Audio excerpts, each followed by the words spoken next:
Vamos lá, meus queridos amigos de todo o Brasil, estamos aqui com o nosso último treino de Direito Constitucional, nessa preparação aqui diretamente do Complexo de Ensino Renato Saraiva, nessa preparação para o concurso da Magistratura do Trabalho, TRT de São Paulo, TRT da 2ª Região. E vamos lá, vamos trazer aqui as principais dicas, os principais pontos que têm potencialidade de cair na nossa prova, trazendo macetes, trazendo processos mnemônicos de memorização, trazendo dicas para que você efetivamente consiga lembrar dessas informações preciosas na hora da prova e fique mais próximo do seu objetivo de lograr êxito nesse certame, ok? Não poderíamos deixar de começar, senão, pelos princípios fundamentais. Lá nos princípios fundamentais, você tem os fundamentos da República Federativa do Brasil, que estão previstos no artigo 1º e que não se confundem com os objetivos fundamentais da República, que estão previstos no artigo 3º. Essa questão caiu na Magistratura do Trabalho no ano de 2010 e pode voltar a aparecer. Fundamentos da República perfazem o processo mnemônico de memorização chamado Socidivaplu, soberania, cidadania, dignidade da pessoa humana, valores sociais do trabalho e da livre iniciativa e pluralismo político. Socidivaplu, soberania, cidadania, dignidade da pessoa humana, valores sociais do trabalho, da livre iniciativa e pluralismo político. Do outro lado, você tem os objetivos fundamentais da República, e os objetivos se apresentam sob a forma de verbos e perfazem o processo mnemônico GPCE, Grande Prêmio do Ceará, como eu sempre brinco, você já sabe, olhe lá, garantir o desenvolvimento nacional é um objetivo, promover o bem de todos, sem preconceitos de origem, raça, sexo ou idade ou quaisquer outras formas de discriminação, construir uma sociedade livre, justa e solidária e erradicar a pobreza e a marginalização e reduzir as desigualdades sociais e regionais. Esses são os objetivos fundamentais da República, GPCE, que vêm sob a forma de verbos e não se confundem com os fundamentos Socidivaplu que estão lá previstos no artigo 1º. Ok? Tudo tranquilo? Dentro de princípios fundamentais, as principais dicas, sem sombra de dúvidas, são essas. Pulamos agora para direito de nacionalidade. Em direito de nacionalidade, eu gostaria de chamar a sua atenção aqui, especificamente, para os cargos privativos de brasileiros natos. O artigo 12, parágrafo 3º da Constituição, ele traz a primeira distinção entre brasileiros natos e brasileiros naturalizados. Essa primeira distinção, portanto, cargos privativos de brasileiros natos não podem ser ocupados por brasileiros naturalizados e sequer por estrangeiros, muito menos por estrangeiros. Quais são os cargos, professor? Lá no artigo 12, parágrafo 3º, você tem 7 incisos. Esses 7 incisos trazem os cargos de presidente da República e o vice, você lembra que o Sombra sempre acompanha, presidente da Câmara dos Deputados, presidente do Senado Federal, ministros do Supremo Tribunal Federal, ministro de Estado da Defesa, carreira diplomática, membro da carreira diplomática e oficial das Forças Armadas. E eu disse, cuidado com as pegadinhas. Onde se lê ministros do STF, pode aparecer ministro do STJ e vai estar errado. Onde se lê presidente da Câmara, pode aparecer deputado federal e vai estar errado. Onde se lê presidente do Senado, pode aparecer senador da República. Onde se lê presidente e vice, pode aparecer governador, prefeito e vice. E esses não são cargos privativos de natos. Só aqueles inicialmente mencionados aqui. Onde se lê, por exemplo, oficial das Forças Armadas, ele pode colocar como pegadinha membro das Forças Armadas, quando na verdade nem todo membro das Forças Armadas é um oficial. Oficial seria a partir da patente de tenente. Então não é qualquer membro das Forças Armadas, e sim oficiais. E dentro dessa ideia, eu não poderia aqui me furtar de trazer, com certeza, uma dica que para mim é divisor de águas. Para você que tem dificuldade de memorização, essa dica com certeza aqui é divisora de águas. Por quê? Porque é uma dica muito bacana, uma dica muito leve, muito simples, e ela trabalha com algo da nossa realidade. Hoje os jovens estão aí totalmente informatizados, a internet expandiu-se, né, de uma maneira avassaladora, tudo agora é MP3, MP4, iPad, iPod, tudo pode, hoje iPhone, você tem tudo então. Então a sigla é mp3.com. A partir dessa sigla, mp3.com, você identifica os cargos privativos de brasileiros natos. Como assim, professor? Venha comigo. M, ministros do STF. 3 P's, porque é MP3, então você tem 3 P's. Presidente da República, presidente da Câmara e presidente do Senado. Então, M, P3, ministros do STF, e P3, presidente da República, presidente da Câmara e presidente do Senado. Ponto .com. Com seria C-O-M, você coloca C, carreira diplomática, O, oficial das Forças Armadas, e M, ministro de Estado da Defesa, ok? Então você tem ministros do STF, presidente da Câmara, presidente do Senado, presidente da República. Você tem agora carreira diplomática, oficial das Forças Armadas e ministro de Estado da Defesa. Você tem 7 cargos privativos, 7 incisos, como está previsto no artigo 12, parágrafo 3º da nossa Constituição. Então, sem nenhuma dificuldade, cargos privativos de brasileiros natos. Lembrando que essa não é a única distinção, nós temos aí outras distinções entre natos e naturalizados, como, por exemplo, extradição, já que o brasileiro nato nunca pode ser extraditado. E o brasileiro naturalizado pode? Pode, em caso de crime comum praticado antes da naturalização, ou tráfico ilícito de entorpecentes e drogas afins praticados antes ou depois. Outra distinção, terceira, é a composição do Conselho da República.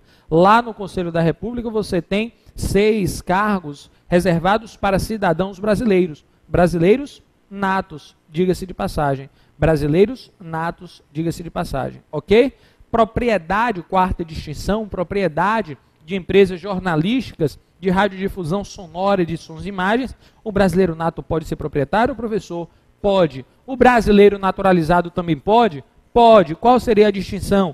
Que o brasileiro naturalizado, pela letra do 222, precisa contar com mais de 10 anos de naturalização. Isso caiu no procurador do estado do Pernambuco no ano de 2009, tem que ficar atento. E a quinta distinção aqui seria qual, professor? Artigo 12, parágrafo 4º, perda de nacionalidade. O brasileiro nato pode perder a nacionalidade? Pode. Em quantas hipóteses? Uma. E o brasileiro naturalizado pode perder a nacionalidade? Também pode. Em quantas hipóteses? 2. Essa é uma distinção nítida, porque a perda é um prejuízo e o rol da possibilidade de prejuízo do naturalizado é maior do que o rol do nato. Tranquilo? Fechamos nacionalidade com essa dica bacana. Entramos na seara agora dos direitos políticos. Tem dica bacana aqui em direitos políticos. Primeiro, você vai lembrar comigo quais são as condições de elegibilidade. Para que alguém possa se eleger, quais são as condições? Venha comigo. Alistamento eleitoral, olhe lá, pleno gozo dos direitos políticos, nacionalidade brasileira, domicílio eleitoral na circunscrição, filiação partidária, idade mínima. Idade mínima de quê, professor? 35, 30, 21 e 18. Lembrando que 18 é só para vereador, 30 é só para governador, 35 presidente e senadores, claro, os vices acompanham, e 21 ficamos o que aqui? O resto, deputado federal, deputado estadual, deputado distrital, prefeito e juiz de paz. Essas são as condições de elegibilidade, você não pode desmerecer para a sua prova. Além disso, lá no artigo 15, você tem que é vedada a cassação dos direitos políticos, cuja perda ou suspensão se dará nos seguintes casos, e o artigo 15 da Constituição elenca quais são os casos de perda e suspensão, mas não diz o que é perda e suspensão. Tem 5 incisos, 2 são perda e 3 são suspensões. São casos de suspensão dos direitos políticos. Você vai memorizar qual? Memorizar os casos de perda, porque tudo que não for perda, você só precisa memorizar 2, o resto vai ser suspensão. Quais são os casos de perda, professor? Aquele caso que o mero decurso do tempo não devolve, a pessoa precisa tomar uma atitude efetivamente. Os casos são cancelamento de naturalização por decisão judicial transitada em julgado em virtude da prática de atividade nociva ao interesse nacional, porque para recuperar precisa tomar providência de ajuizar a ação rescisória e essa ação ser julgada procedente. E o outro caso é a escusa de consciência, artigo 5º, inciso 8, ninguém será privado de direitos por motivo de convicção política, religiosa ou filosófica, salvo se as invocar para eximir-se de cumprir a obrigação legal a todos imposta, ou ainda se recusar a cumprir prestação alternativa fixada na lei. Se a pessoa não cumpre a principal e nem cumpre a alternativa, perda dos direitos políticos. Só recupera se tomar a iniciativa, ou cumpre a principal ou cumpre a acessória. Como mero decurso do tempo não devolve, esses 2 casos são os casos de perda. Todos os outros são casos de suspensão, incapacidade civil absoluta. Bateu a cabeça, ficou doido com o tempo, pode voltar a ficar bom. Além disso, condenação criminal transitada em julgado, enquanto durarem os seus efeitos. E, além disso, improbidade administrativa, porque lá na Lei 8429 de 92, na Lei da Improbidade Administrativa, quem incide nos ditames dessa lei pode ter prejudicado seus direitos políticos por um prazo de 3 a 10 anos. Se é no prazo de 3 a 10 anos, é algo temporário, um mero decurso do tempo devolve. Você lembra, perda é stop. No DVD, se você aperta stop, tem que tomar uma providência depois para o filme voltar. Suspensão é pause. Se você pausa, o mero decurso do tempo pode devolver a cena sem que você volte a apertar play. Pelo menos na época do videocassete era assim que funcionava. E aí a gente fica com essa dica. Perda é stop, tem que tomar providência. Pause é suspensão. PES, S é P. Perda é stop, suspensão é pause. PES, S é P. Por quê? Porque pause o mero decurso do tempo devolve. Tranquilo, meus caros? Terceira dica, vamos lá.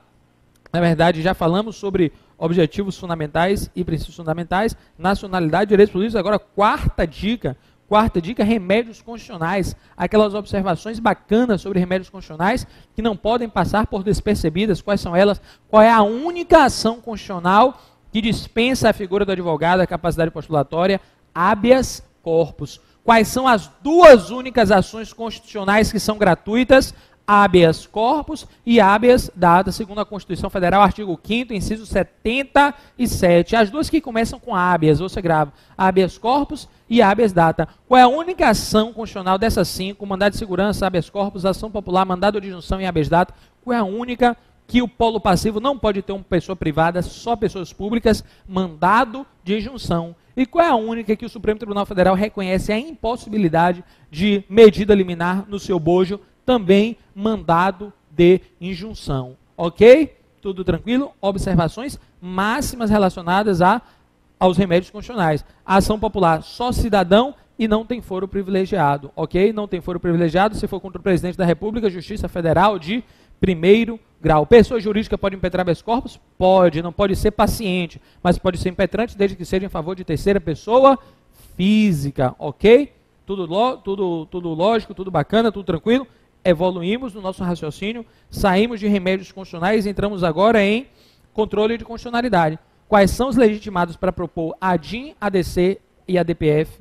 ADIM genérica, ADIM por omissão, ADIM genérica por omissão, ADC e ADPF. Quais são? Todos dos 103, 9 incisos, você aplica a regra o quê? 3/4. A regra não é 3/4, é 3/4. 4 autoridades, 4 mesas e 4 entidades. Quais são as 4 autoridades, professor? 4 autoridades: presidente da República, procurador-geral da República, governador de Estado do Distrito Federal e governador de Estado ou do Distrito Federal. Presidente da República, procurador-geral da República, governador de Estado e governador do Distrito Federal. 4 mesas: mesa da Câmara, mesa do Senado, mesa da Assembleia Legislativa dos Estados e mesa da Câmara Legislativa do Distrito Federal. 4 entidades: partido político com representação no Congresso Nacional, Conselho Federal da OAB, Confederação Sindical e entidade de classe de âmbito nacional. Ok? Tudo beleza? Tudo tranquilo? 4 autoridades, 4 mesas e 4 entidades. Sem nenhuma dificuldade, evoluímos no nosso raciocínio e lembramos agora de, aliás, ainda aqui nessas 12 autoridades, quais são aqueles 2 que precisam, os 3 que precisam constituir advogado? Partido político com representação no Congresso Nacional, Confederação Sindical e entidade de classe de âmbito nacional. 3 que precisam de advogado. E quais são aqueles 3 que precisam demonstrar pertinência temática, porque vocês são chamados de legitimados especiais? Na verdade, não são 3, são 6. Quais são 6? Governador de Estado, governador do DF, mesa da Assembleia Legislativa do Estado e Assembleia Legislativa do DF, e Confederação Sindical e entidade de classe de âmbito nacional. São legitimados especiais e precisam demonstrar a pertinência subjetiva na causa, chamada de pertinência temática.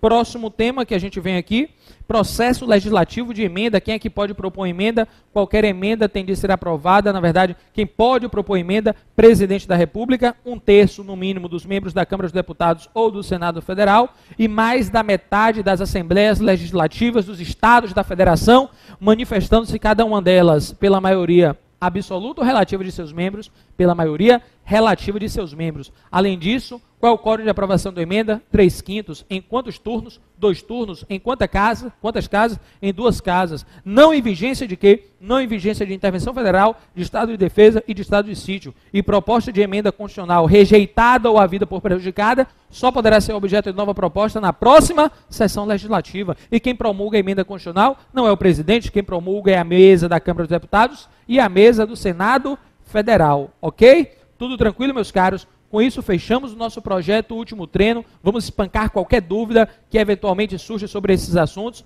Vamos lá, um beijo no coração de todos, fiquem com Deus e até a próxima, se Deus quiser. Tchau.